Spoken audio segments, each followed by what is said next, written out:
Hello and welcome to my channel as we have started the lecture series about Indian history. Today it's our lecture third, so we will explore more about history in this lecture. As we have completed our first two topics, if you have not watched those two videos yet, go and watch those videos which will help you to understand it easily.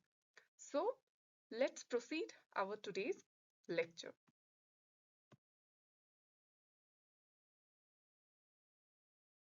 Now, let's see the contents in our discussion, which we will take up today in this lecture. So, जो सबसे पहला है, वो है हम timeline के बारे में थोड़ा सा और जानेंगे, the difference between BC and AD. And जो मोस्ट इम्पॉर्टेंट टॉपिक आज के लेक्चर में रहने वाला है, वो है sources of Indian history. So let's moving to our discussion.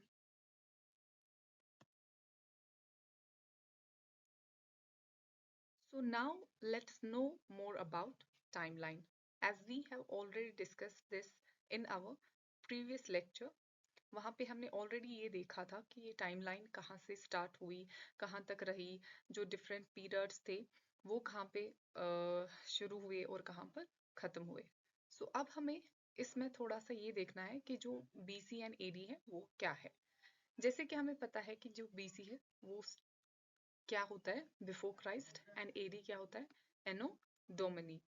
अब ये दोनों है क्या, हम अक्सर डेट्स के पीछे क्या देखते हैं, उनके पीछे क्या लगा हुआ होता है, बीसी एंड एडी. तो ये क्यों लगा होता है, जो पहले जमाने में क्या होता था, जो डेट्स होते थे वो आपस में मिंगल हो जाते थे, याद नहीं रहते थे. एंड देन जो हिस्टोरियंस थे उन्होंने क्या किया कि कैलेंडर के लिए उनको ये ज़रूरी था कि डेट्स को किस तरह से याद रखें और ईयर्स को किस तरह से याद रखें. उन्होंने इस टाइमलाइन को डिवाइड किया into two parts, that is BC and AD. तो जो इन्होंने मिड पॉइंट रखा वो था बर्थ ऑफ जीसस क्राइस्ट. जैसे कि मैंने इसमें दिखाया है कि जो जीरो है ये मैंने मिड पॉइंट रखा है, ये आप मान लो कि ये बर्थ ऑफ जीसस क्राइस्ट है. और जो बर्थ ऑफ जीसस क्राइस्ट के आफ्टर में क्या आते हैं, जो ये 1 2 3 4 5 फॉरवर्डेड क्रोनोलॉजी में लिखा है, इन ईयर्स के बाद क्या लगाते हैं, एडी. उसे हमें ये पता चलता है कि ये ईयर जो है ये after birth of Jesus Christ के ईयर्स है. और जो बीसी हम लगाते हैं वो बैकवर्ड क्रोनोलॉजी में हम लिखते हैं लाइक 4 5 4 3 2 1. इससे हमें क्या पता चलता है कि जो ये वाले ईयर्स है ये बिफोर क्राइस्ट के ईयर्स है.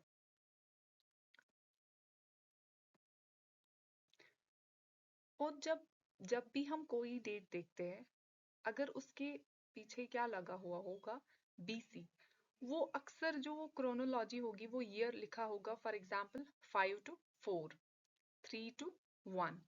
ये बैकवर्ड क्रोनोलॉजी में लिखते हैं. और जो अगर हम ईयर्स लिखेंगे एडी में, वो उनको हम कैसे, किस क्रोनोलॉजी में लिखेंगे, 1 2 3 4 5, दैट इज फॉरवर्डेड. तो ये है about all about the timeline.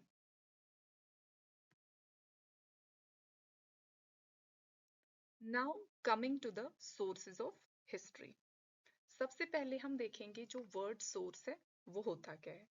So the word sources refers to the origins or places from which something comes, is obtained or begins. जो ये word source है वो क्या है, वो असल में एक origin या place होता है जिससे हम जान पाते हैं कि कोई चीज कहाँ से आई, कैसे आई, किस तरह से हासिल की गई है. तो उसे हम क्या कहते हैं, source. So in simple terms, source refers to the origins or places from which something comes. अब हिस्ट्री के बारे में हम किस तरह जानते हैं, हम कहाँ से कुछ सोर्सेज लाते हैं, क्या क्या सोर्सेज है जिसके जरिए से हम हिस्ट्री को पढ़ पाते हैं, हिस्ट्री को जान पाते हैं, और हम ये देखते हैं कि ये हिस्ट्री आई कहाँ से, किन चीजों से आई और कहाँ से स्टार्ट हुई, ये हम इन सोर्सेज से पढ़ते हैं. So sources of history are as first source is literary source, second are archaeological sources, and third oral and cultural traditions. जो literary sources है ये वो sources होते हैं जो लिखे हुए होते हैं. ये क्या sources है? Written records. These include all written records like religious, secular, indigenous and foreign. आप इसमें ये याद रखो कि लिटरेरी सोर्सेज वो सोर्सेज होते हैं जो लिखे हुए सोर्सेज होते हैं या रिटन रिकॉर्ड्स है. अब इसमें कोई सी भी, फॉर एग्जांपल हम वेदास देखते हैं, वो पुरानी बुक्स है, वो लिखी गई है. These are written records, so we call that literary sources. Second one is archaeological sources. जैसे कि हम देखते हैं कि आर्कियोलॉजिस्ट्स वो डिग करते हैं, वो वहां से क्या ढूंढते हैं? कुछ रिमेन्स, कुछ चीजें वहां पे छोड़ी हुई होती है और आर्कियोलॉजिस्ट्स उनको ढूंढने की कोशिश करते हैं और उनसे उनको क्या पता चलता है कि जो for example cultural, political and economic aspects जो रिलेटेड था किनके, जो एंशियंट पीपल थे वो किस तरह से रहते थे, क्या खाते थे, क्या पीते थे.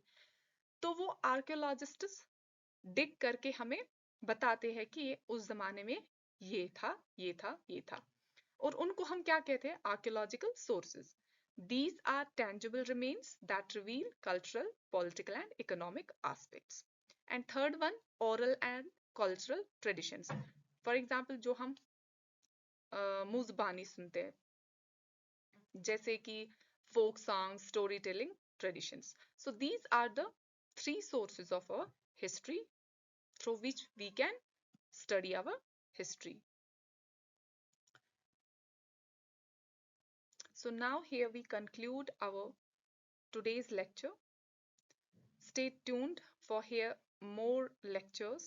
Till then, Allah Hafiz.